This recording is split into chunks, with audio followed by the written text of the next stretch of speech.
뭐에 대한 제목으로 말씀을 좀 준비했나요? 신성의 표적. 신성의 표적이라고 하는 제목을 좀 가지고 오늘 하나님의 말씀을 좀 상고해 보고자 합니다. 요한복음 2장 1절 2절 다 같이 읽읍시다. 시작. 사흘 되던 날에 갈릴리 가나에 혼인이 있어 예수의 어머니도 거기 계시고 예수와 그 제자들도 혼인의 청함을 받았더니, 어디에 혼인 잔치가 있었다고요? 갈릴리 가나에. 저기 뭐예요? 갈릴리 바다가 보이죠? 갈릴리 호수라고도 하고 바다라고도 해요. 그런데 이 갈릴리에서 바다에서 가까운 곳에 가나라고 하는 동네가 있어요. 가나. 그렇죠? 가나. 예수님께서는 이 요단강에서 갈릴리로 돌아오셨습니다. 나사렛에서 멀지 않은 이 작은 고을 가나에서 혼인 예식이 있을 예정이었어요. 양가는 요셉과 마리아의 친척들이었어요. 그래서 예수님께서도 이 가족의 모임을 아시고 가나에 오셨어요. 당신의 제자들과 함께 그 잔치에 가시게 되신 겁니다. 이 갈릴리 가나는 요한복음에만 나타나는 지명이에요. 사복음서 중에서 이 요한복음에만 나오는 지명인데, 나다나엘이 누군지 아시죠? 나다나엘 제자의 고향이기도 하고, 예수님의 어머니가 그 잔치에 참석한 것으로 보아 예수님의 가족은 어디에서 살았죠? 나사렛. 그래서 이 가나와 나사로 사이는 한 6km, 그러니까 15리 정도 돼요. 그냥 가장 가깝죠. 그렇게 해서 예수께서는 이제 얼마 동안 떨어져 있었던 어머니를 이곳에서 가나에서 다시 만나시게 됐는데, 마리아는 예수님께서 침례 받으실 때 요단강에서 성령이 임하셨죠. 무슨 형체로 임하셨죠? 비둘기 같은 형체로 강림하셨다는 소식을 들었어요. 그 소식이 이 나사렛에 전해지자 매우 오랫동안 이 마리아의 마음에 숨겨왔던 장면들이 그녀의 마음에 새롭게 떠올랐는데, 모든 이스라엘 사람들처럼 마리아도 이 침례 요한의 전도에 깊은 감동을 받았어요. 마리아는 나사렛 가정에서 천사가 선포하는 소리를 듣던 날로부터 이제 그가 처녀로 있을 때 천사가 나타났죠. 나타나서 하나님께 은총이 있는 자여라고 말하면서, 그러면서 네가 아들을 낳을 것이다. 근데 그 이름을 예수라 하라. 이 예수가 메시아라는 이 모든 증거를 마리아는 잊지 않고 있었어요.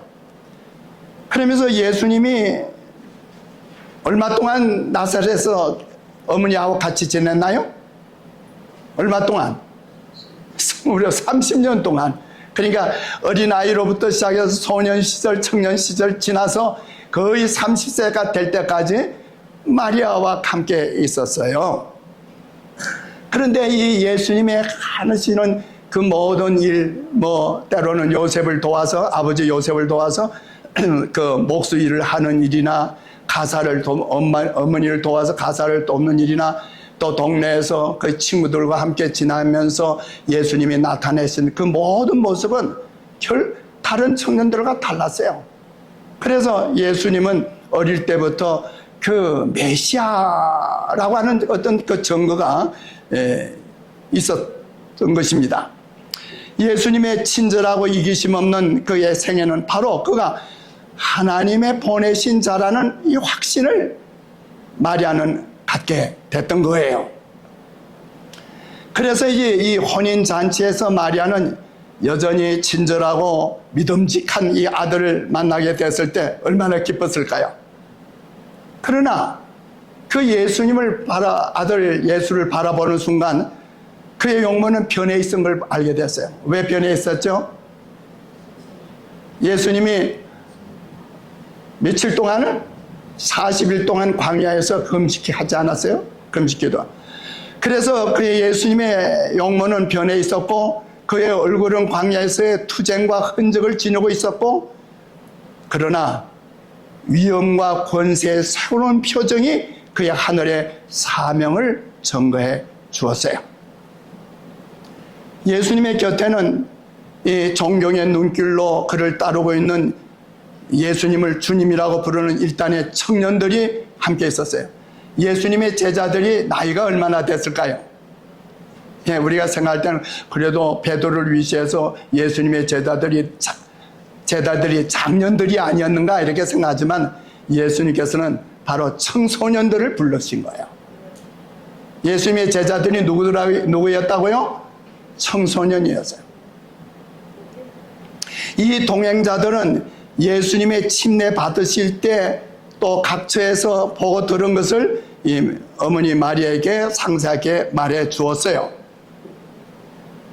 마리아는 예수님에 대한 제자들의 증언을 듣고 자기가 오랫동안 간직하여 왔던 소망이 헛되지 않았다는 보증으로 마음이 기뻤어요. 마리아는 많은 사람들의 시선이 예수님께 쏠리는 것을 봤을 때 예수님께서 참으로 하나님께 존귀 여김을 받는 자라는 것을 이 무리에게 증거하도록 만들기를 갈망했어요. 그래서 마리아는 예수께서 그들 앞에서 어떤 이적, 표적을 행하실 수 있는 기회가 오지 않을까라고 생각했던 거예요. 요한복음 2장 3절 다 같이 읽읍시다. 시작. 포도주가 모자란지라 예수의 어머니가 예수에게 이르되 저희에게 포도주가 없다 하니, 그 당시에는 혼인잔치를 며칠씩 계속하는 것이 관습이었어요. 이 혼인 예식에서 잔치가 끝나기 전에 포도주가 떨어졌다, 이것을 알게 되자 매우 당황하고 실망하게 되었습니다. 말하자면 이 잔치에서 포도주가 빠질 수가 없죠. 그런데 이 포도주 없이 잔치를 치르는 것은 흔히 있는 일이 아니었어요. 포도주가 없다는 것은 접대가 소홀하거나 뭔가 준비가 덜 된 것으로 이렇게 생각하게 됐죠. 왜 포도주가 모자랐을까? 왜 포도주가 떨어졌을까? 저는 두 가지로 생각해요. 이 가정이 별로 부유하진 한 가정이 아니기 때문에 이 포도주를 많이 이렇게 준비를 못할 수도 있고, 또 한 가지는 이때 사람들이 많이 모일 수 있었다. 왜냐하면 당시에 결혼식에는 온 동네 사람들이 다 모이기도 하고 그렇게 했거든요. 이 양가의 한 친척으로서 마리아는 잔치를 준비하는 일을 도왔어요. 그래서 예수님께 저희에게 포도주가 없다고 전했고, 이 말은 곧 예수님께서 그들의 부족을 공급하실 수도 있지 않을까 하는 어떤 그런 기대와 암시로 이제 말을 하게 된 거죠. 자, 오늘 우리가 지난번에도 제가 설교를 통해서 말씀을 드렸지만, 출애굽한 이스라엘 백성이 수르 광야로 여행할 때 뭘 건쳐 주셨어요? 하나님께서 마라의 썬물을 단물로 바꿔 주셨죠. 그 일을 누가 하셨어요? 구름에서 인도하시던 예수님이 하신 거죠.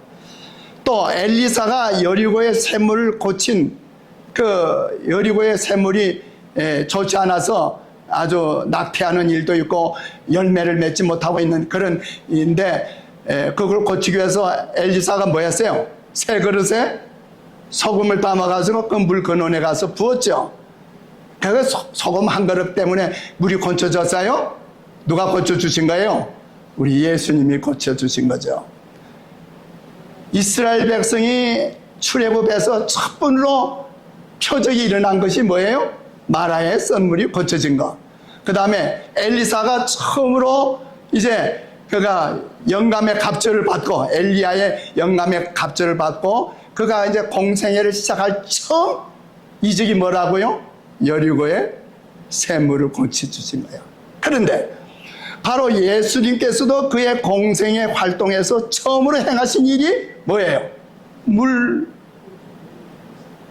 포도주로 만드신 기적이에요. 이게 다 하나의 공통점이 있죠? 예.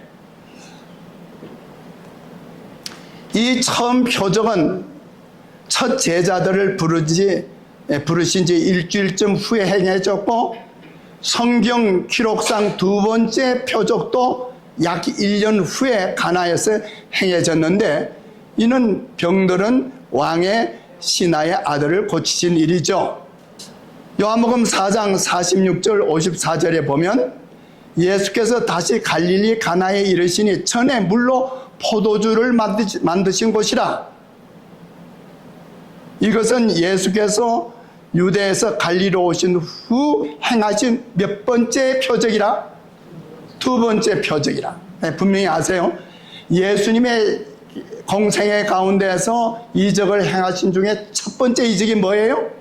예, 가나의 혼인잔치에서 물을 포도주로 만드신 것. 그 다음에 두 번째 이적은 1년 후에 같은 장소인 가나에서 왕의 신하의 아들을 살리신 일이에요. 병 고치신 일이에요. 이제 그렇게 해서 예수님의 이적, 표적이 이제 이루어지게 되는 겁니다. 예수님께서는 예루살렘의 그 유대 도시인 예루살렘의 또 사내들인 앞에서 어떤 위대한 일을 행하심으로 그의 공생을 시작하지 않으셨어요. 이 갈릴리의 작은 마을에서 예수님의 첫 번째와 두 번째 표적을 행하심으로 당신의 신성의 표적을 드러내셨습니다. 복음서 기자들은 주께서 행한 표적, 그 이적들을 다양한 말로 표현하고 있지만 가장 공통적으로 두 단어를 사용하고 있어요. 첫째는 능력이라고 하는 거예요. 능력이라는 말은 이제 능력을 행하셨다. 그 말은 그 헬라어는 두나미스라고 그래요. 우리 폭탄이 확 이렇게 센 걸 뭐라고 그래요? 다이나마트라고 그러잖아요. 다이나마트가 이 헬라어 두나미스에서 나온 거예요. 능력이라는 말이에요. 능력. 그래서 예수님께서 표적이나 이적을 행하시는 것을 이 능력을 행하셨다고 하는 말로 쓰고, 그 다음에 두 번째로는 표적을 행하셨다. 신성의 표적을 드러내셨다. 표적, 사인이에요. 사인. 어떤 표를 드러내셨다 하는 세메이온이라고 하는 이 두 단어. 예. 하나는 능력, 하나는 표적. 이 두 단어를 예수님께서 행하신 이적이나 표적으로 사용하셨어요. 예수님께서 자기 자신의 유익을 위해 이적을 행하지 않으셨다. 그의 놀라운 사업들은 모두 다른 이들의 유익을 위한 것이었다. 비단 예수님께서 당신이 하나님의 아들이요, 하나님의 정말 하나님이 성육신 하셔서 이 땅에 오신 당신이라고 하는 걸 드러내시기 위해서 그런 신성을 행하신 게 아니라, 이적을 베푸신 게 아니라, 예수님께서 모든 표적이나 이적을 행하신 것은 누구를 위해서? 당신 자신을 위한 게 아니라 다른 사람을 위해서, 다른 이들의 행복과 유익을 위해서 행하셨다는 거예요. 그리스도께서는 진정한 필요를 공급하시는 것 외에는 결코 이적들을 행하지 않으셨어요. 그래서 그러나 예수님께서 행하신 이적은 그 잎사귀는 만국을 소성하기 위하여 있는 생명나무로 사람들을 이끄는 그러한 성격의 이적이었다.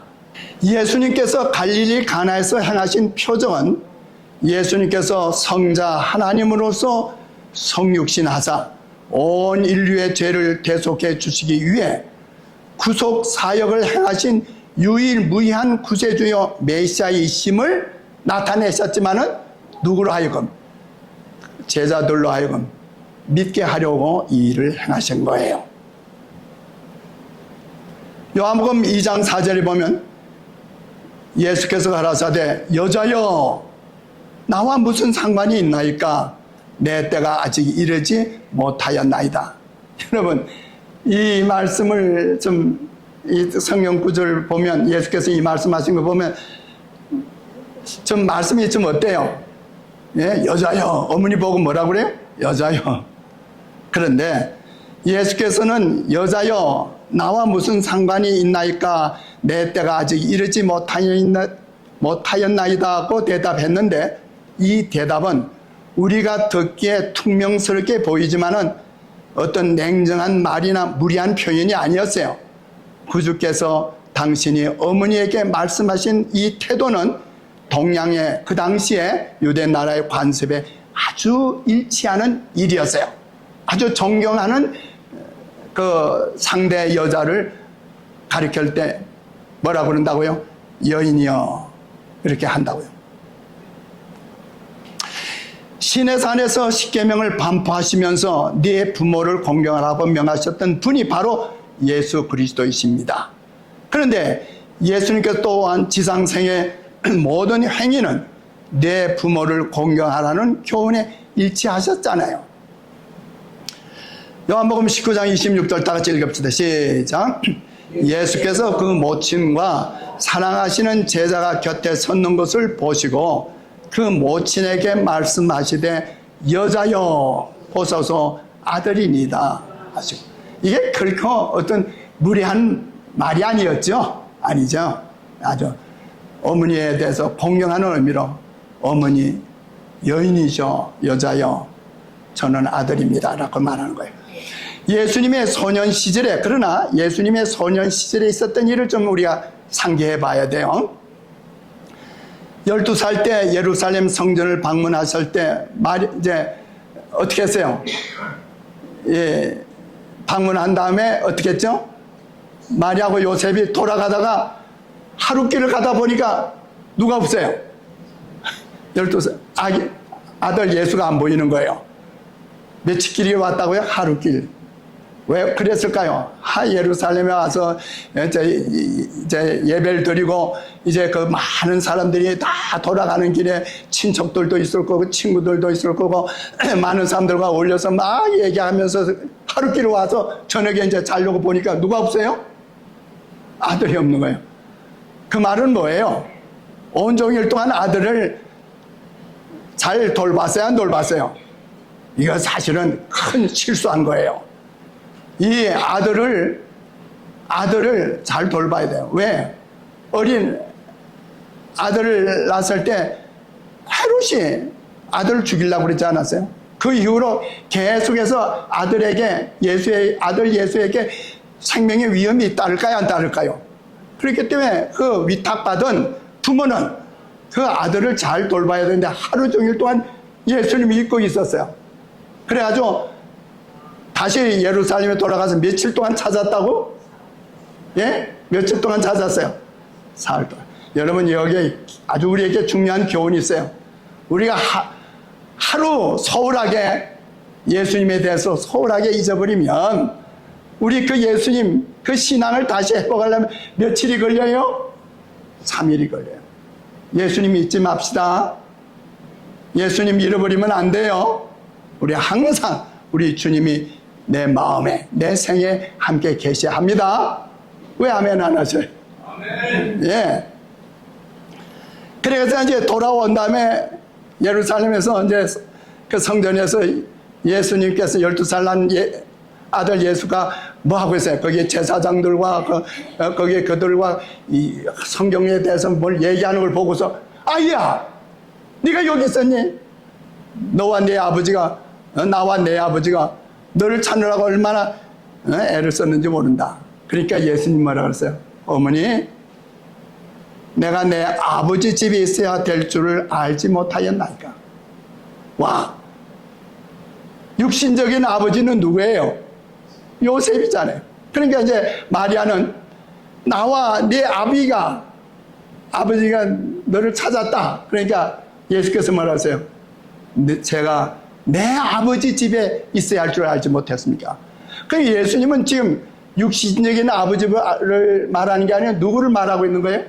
하나님 아버지를, 내 아버지를.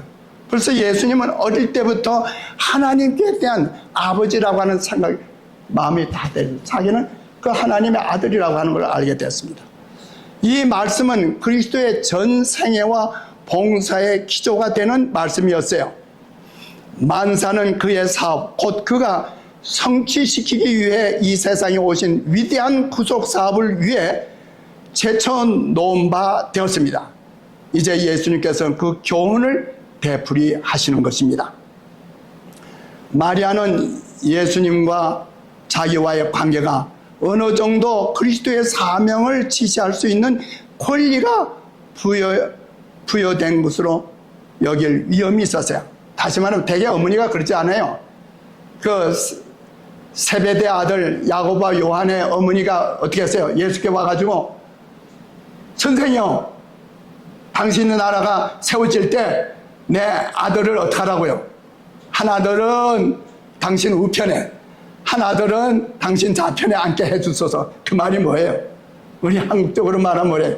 당신이 왕으로 있을 때는 뭐예요? 우의정 좌의정을 전부 누구로? 내 아들로 세워달라. 이게 육신적인 어머니가 그거 보면 야고보와 요한도 아직도 좀 장년이 아닌 걸 알 수 있죠. 어머니에 의해서 이렇게 좀 이렇게 휘둘리는 자녀들이에요. 그러니까 아들들이에요. 그러니까 그 어머니는 생각하기를 아들을 위해서 자기가 뭔가 할 수 있다고 하는 것처럼 마리아도 뭐 하는 거예요? 마리아도 예수님에 대해서 뭔가 내가 어머니로서 너에 대해서 뭘 좀 이렇게 지시할 수 있다, 이렇게 생각을 하는 거예요. 30년 동안 예수님은 이 마리아의 사랑스럽고 순종하는 아들이었으면 틀림없습니다. 그의 사랑은 변치 않았습니다. 그러나 예수님께서는 이제 두루 다니시며 하늘 아버지의 사업을 행하셔야 되죠. 그렇죠? 예수께서는 이제 30세 이후에부터는 그가 공생으로 들어갔지 않았어요? 지극히 높으신 이의 아들이며 세상의 구주로서 어떤 세상적 인연관계로 그의 사업을 방해받거나 그의 행동에 영향을 받아서는 안 됐습니다. 비단 어머니, 육신적인 어머니 마리아에 의해서도 간섭을 받으면 안 되죠. 예수님은 하나님의 뜻을 행하시기 위해 자유롭게 되셔야 했습니다. 이 교훈은 또한 우리를 위한 교훈이기도 합니다. 하나님의 요구는, 하나님께서 우리에게 향하신 그의 마음과 그의 요구는 오늘날 우리 인간관계, 때로는 우리의 가족관계보다도, 육신적인 가족의 인연보다도 더 우선해야 할 일이죠. 어떤 이 땅의 매력도 하나님께서 우리에게 걷도록 명하신 길에서 우리의 발을 이탈시키도록 해서는 안 됩니다. 타락한 인류를 위한 구속의 유일한 희망은 그리스도 안에 있습니다. 예수님의 말씀 가운데 이 뜻이 나타나 있습니다. 그는 사람의 아들로서, 그리고 하나님의 아들로서의 마리아에 대한 자신의 관계를 명백히 구별하셨습니다. 이제 중요한 말씀을 드리고 있습니다. 그들 사이에 맺어진 혈연 관계가 결코 마리아를 예수와 동등한 지위에 놓을 수가 없습니다. 무슨 말인지 아세요? 이 마리아가 예수님이 육신적으로 예수님의 어머니라고 하지만은 결코 예수님의 어떤 권위와 영향을 미치거나 동등될 수가 없죠. 그런데 여기 뉴스위크지에 보면 한 기사가 아주 토픽 기사가 실린 게 있어요. 여기 마리아에 대해서 뭐라고 했는가? 로만 가톨릭 교회에서는, 어디에서는? 로마 가톨릭 교회에서는 마리아를 예수님과 공동 구세주로 여긴다. 얼마나 중요한 얘기예요? 오늘날 로만 가톨릭 교회에서는, 천주교에서는 마리아를 예수님과 동등시킨다 이 말이에요. 돼야 안 돼요? 예수님께서 말하세요. 여인이여, 당신과 나와 무슨 상관이 있나이까? 육신적인 관계가 아니라 영적인 관계에서는 예수님은 누구와 관계하고 있는 거예요? 하늘 아버지와 관계하고 있는 거예요. 자, 여기도 이렇게 나왔죠. 로만 가톨릭 교회 믿음은 곧 동정녀 마리아를 뭐라고 그랬어요? 예, 구세주, 공동 구세주로 생각한다. 마리아는 하나님의 어린 양을 통해서만 구원을 받을 수 있었어요. 아무리 예수의 어머니, 육신의 어머니라 할지라도 그도 역시 예수님, 세상 죄를 지고 가는 하나님의 어린 양에 통해서만 그가 구원을 받을 수 있어요. 마리아 자신에게는 아무런 공로도 없습니다. 예수와 맺어진 그녀의 관계가 그녀를 다른 어떤 사람들과는 다른 어떤 영적 관계에 두는 것을 결코 성경은 말씀하고 있지 않습니다. 그런 것을 로만 가톨릭 교회에서 주장하고 있는 것은 비성서적이고 옳지 않은 일이죠. 요한복음 2장 3절 다 같이 읽읍시다. 시작. 포도주가 모자란지라 예수의 어머니가 예수에게 이르되 저희에게 포도주가 없다 하니, 이 포도주가 모자란지라, 포도주가 없다라고 하는 말이 이 결혼식이 한 주간, 길게는 2주간씩 이어져 가고 있는데, 이 포도주가 떨어졌다고 하는 것은 참 문제가 되는 거죠. 요한복음 2장 5절.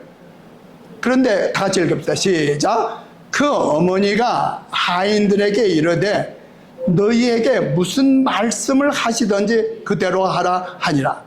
여기에서 이제 우리 마리아의 참 믿음을 엿볼 수가 있어요. 마리아는 이 그리스도의 사명에 대한 바른 개념을 가지고 있지는 않았지만 그녀는 예수님을 전적으로 신뢰하고 있었어요. 예수께서 이 믿음에 응답하신 것입니다. 첫 이적을 행하신 것은 이 마리아의 믿음을 높이고 제자들의 믿음을 굳게 하시기 위해서 첫 표적을 행하신 것입니다. 요한복음 2장 6절에 거기에 유대인의 결례를 따라 두세 통 드는 돌 항아리 6이 놓였는지라. 그러니까 이제 이 결례가 뭐예요? 사람들이 이제 밖에서 집으로 들어오면 어떻게 하죠? 들어오자마자 뭐 해야 돼요? 발을 씻어야 돼요. 그러니까 발 씻을 물이 그 문간에 그러니까 물통들이 있다 이 말이에요. 그런데 6이나 있었습니다. 그런데 이 한 통에는 두세 통 드는 돌 항아리 6이라고 성경을 말한 걸 보면 이 한 통은 약 8갤론 반 정도 돼요. 어느 정도 될까요? 또 이것을 대강 리터로 환산하면 420 내지 720리터 정도 돼요. 이건 뭐 아직 우리가 감을 못 잡지만 하여튼 큰 물통이 몇 개나 있었다고요? 6개 있다고요. 자, 이렇게 문 앞에 돌로 된 돌 항아리가 몇 개가 있었다고요? 6개가 있었다고. 요한복음 2장 7절에 예수께서 저에게 이르시되 항아리에 물을 뭐하라? 채우라 하신즉 아구까지 채우니. 이 말씀 한마디 한마디 여러분 잘 보세요. 예수님께서 뭐라고 그랬어요? 그 항아리에 물 좀 갖다 부어 이렇게 하시는 게 아니고 어떻게 해요? 물을 채우되 어디까지? 아구까지라는 말이 뭐예요? 가득 채우라는 거죠. 자, 여기 이제 뭐 이게 그림이 다 올바른 그림은 아니지만은 그냥 이렇게 좀 볼 수 있죠. 그 항아리에 뭘 붓는 거예요? 지금 종들이 물을 붓는 거죠. 물을 붓고 있는 거예요.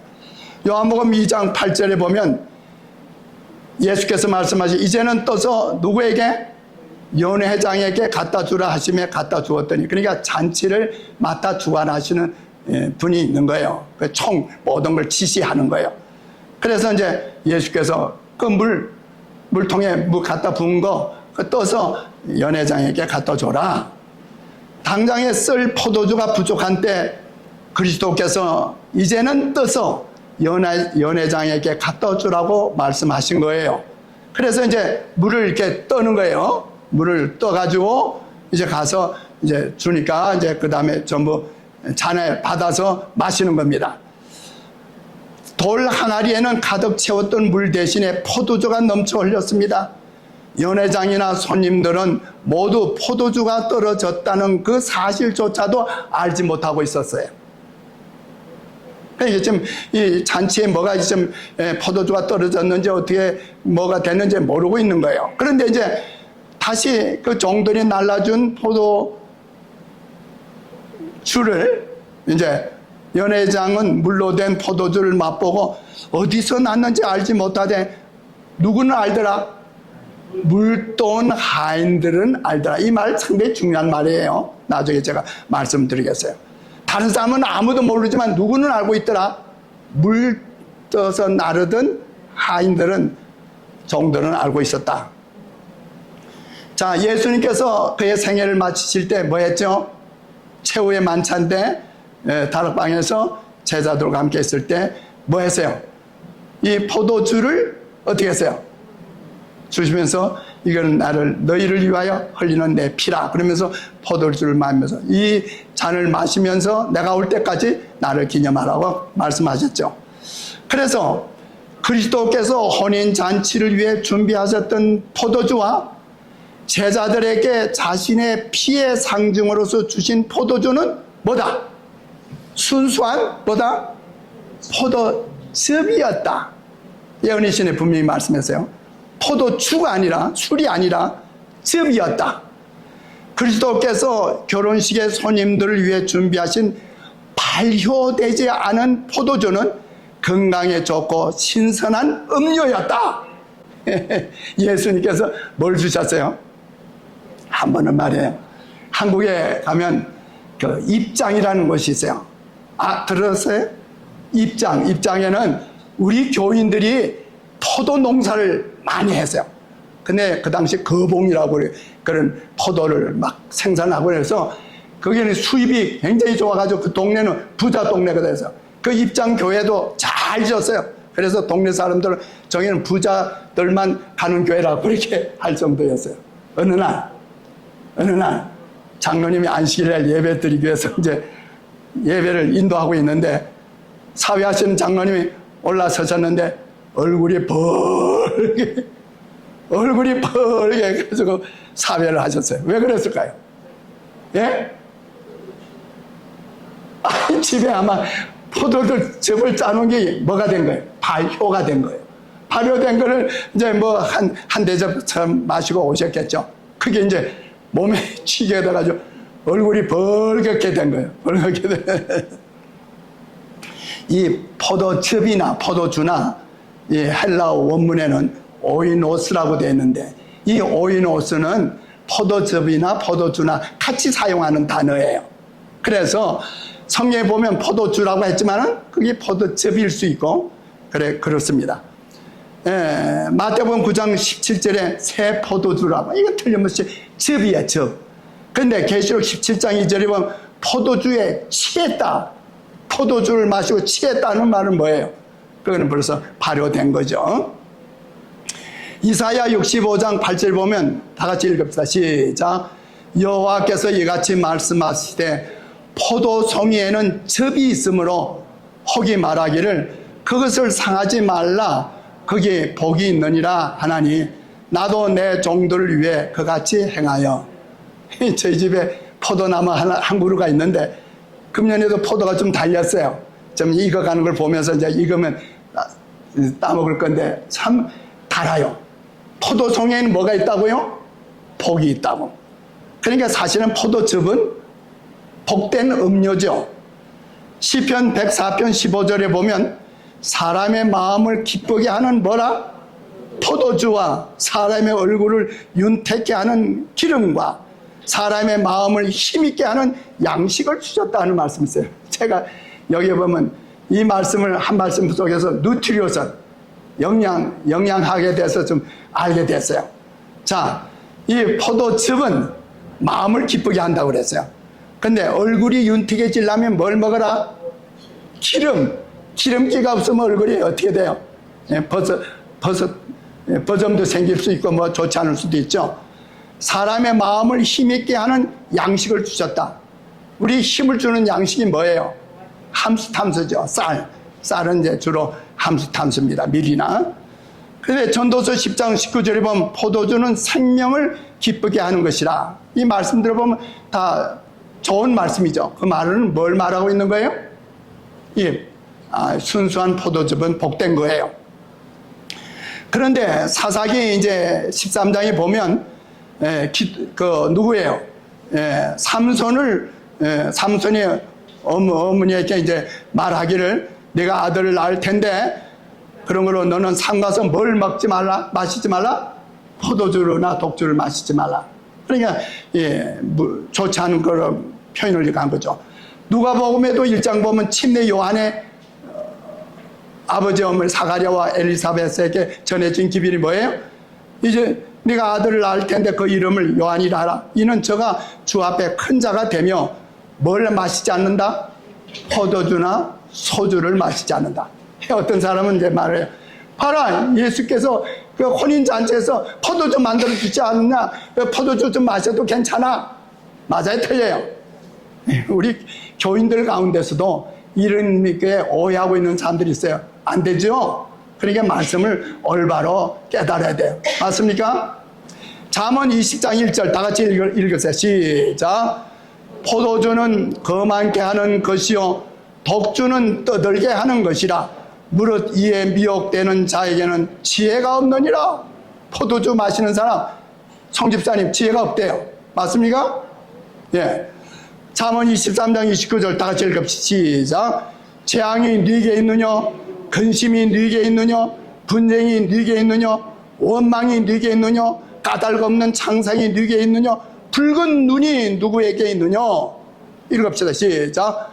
포도주는 붉고 잔에서 번쩍이며 순하게 내려가나니 너는 그것을 뭐 하지도 말라? 보지도 말지니라. 마시는 그냥 보지도 말라고 그러잖아요. 성경은. 포도주, 발효된 술이 된 포도주는 마시면 돼요, 안 돼요?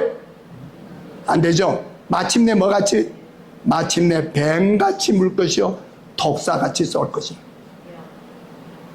분명하죠. 그래서 신명기 32장 33절에 보면 그들의 포도주는 뱀의 독이요 독사의 악독이라. 얼마나 무서워요. 이런 거 보면서 우리가 그 포도주를 마실 수 있나요? 절대 안 되죠. 그리스도께서는 친히 이러한 음료를 준비하시지 않으셨습니다. 사탄은 이성을 흐리게 하고 영적 지각을 마비시키는 방종에 빠지도록 사람들을 유혹합니다. 그러나 그리스도께서는 우리에게 저열한 본성을 정복하라고 가르치십니다. 요한복음 2장 9절 10절 다 같이 읽읍시다. 시작. 연회장이 신랑을 불러 말하되 사람마다 먼저 좋은 포도주를 내고 취한 후에 낮은 것을 내거늘 그대는 지금까지 좋은 포도주를 두었도다 하니라. 이제 그 날라준 하인의 그 포도주를 마시니까 야 이거 굉장히 좋으네 이렇게 생각해. 이 좋은 포도주는 뭘까요? 신선한 포도즙이었죠. 종들이 날라온 포도주를 맛본 연회장은 자기가 이제까지 마셨던 어떤 포도주보다도 질이 우수하며 잔치의 시작에 내놓은 포도주와는 매우 다르다는 것을 알게 된 거예요. 포도즙이었죠. 그는 신랑을 돌아보면서 사람마다 먼저 좋은 포도주를 내고 취한 후에 낮은 것을 내고는 그대는 지금까지 좋은 포도주를 냈다. 이게 이제 사람들의 관례예요.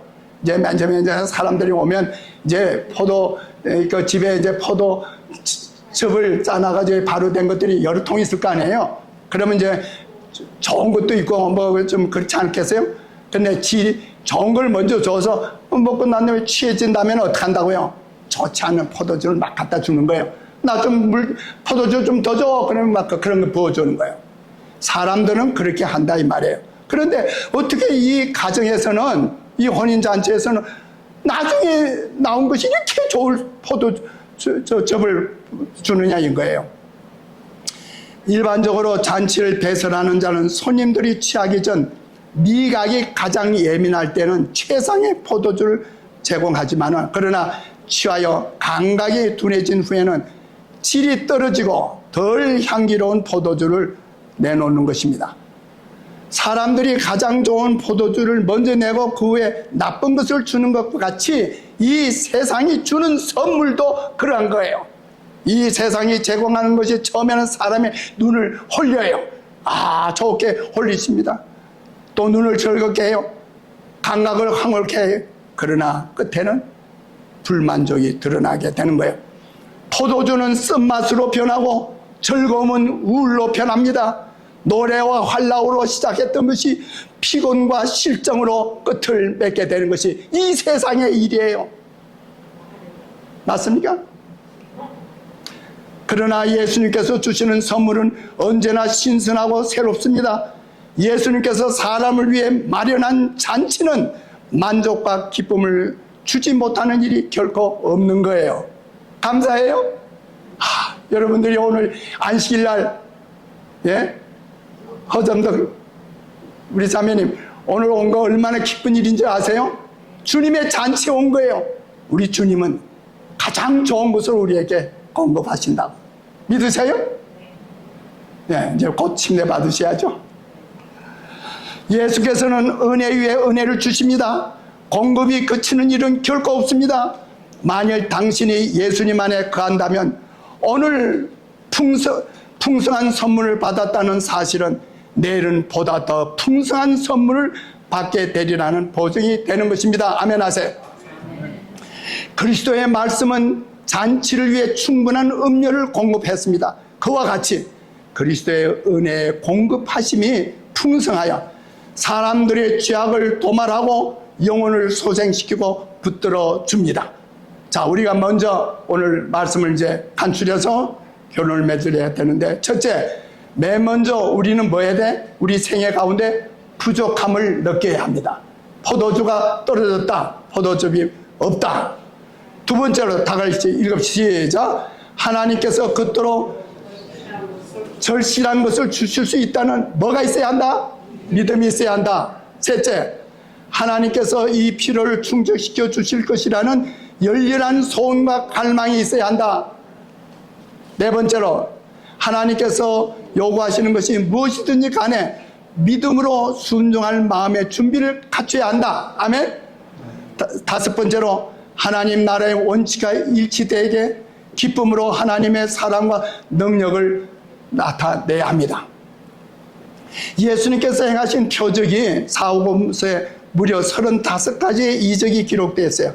그 중에 8가지가 요한복음에 기록되어 있는데, 요한복음 2장 11절에 예수께서 이 처음 표적을 갈릴리 가나에서 행하여 그 영광을 나타냈음에 누구들이? 제자들이 그를 믿으니라. 그 영광을 나타내심에 제자들이 그를 믿으니라. 이 표적으로 예수님의 신적인 품성과 능력의 증거가 나타났습니다. 이 표적으로 초기의 제자들에게 그리스도를 통해 역사하시는 하나님의 능력에 관한 최초의 가시적인 증거를 보여주셨던 것입니다. 자, 오늘 이제 여러분, 마가복음에서 보는 예수님의 신성의 표적이 어떻게 나타났죠?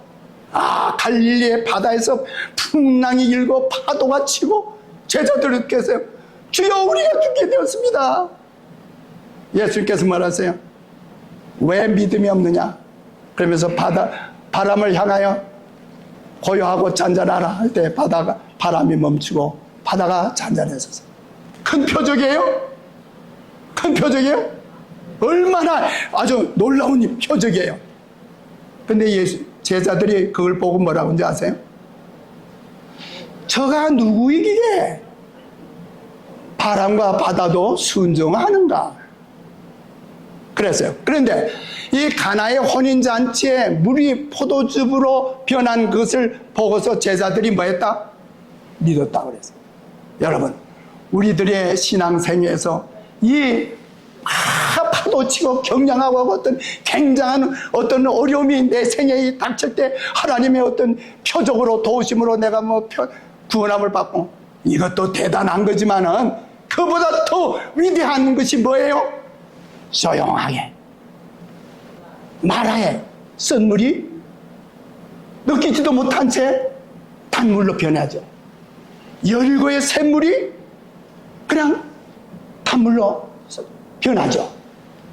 예수님께서 이 물에다 하나님 역사하실 때 그게 포도즙으로 변한 겁니다. 소리 없이 조용하게. 우리의 신앙의 생애는 이와 같이 고요한 가운데 이루어집니다. 여러분, 우리가 어떤 격정적으로 뭔가를 보려고 하지 마시길 바랍니다. 우리의 모든 매일 매 순간의 매 생애 가운데 조용하게 우리의 생애가 신성으로 뭐 한다고요? 변화야 됩니다. 신성으로 변합니다. 우리 모두가 다 예수님의 아름다운 품성으로 변화되는 이 과정이 어떤 굉장한 활동이나 굉장한 어떤 사건을 통해서 이루어지는 게 아니라 매일 매 순간에 가정에서 교회에서 우리의 예배를 드리면서 이와 같이 신앙생활을 할 때 우리의 생활 예수님을 닮게 되고 신성의 표적이 이루어지게 되고 우리 모두가 하늘에 가는 백성이 되는 것입니다. 하나님의 축복이 함께 하시기를 바랍니다. 감사합니다.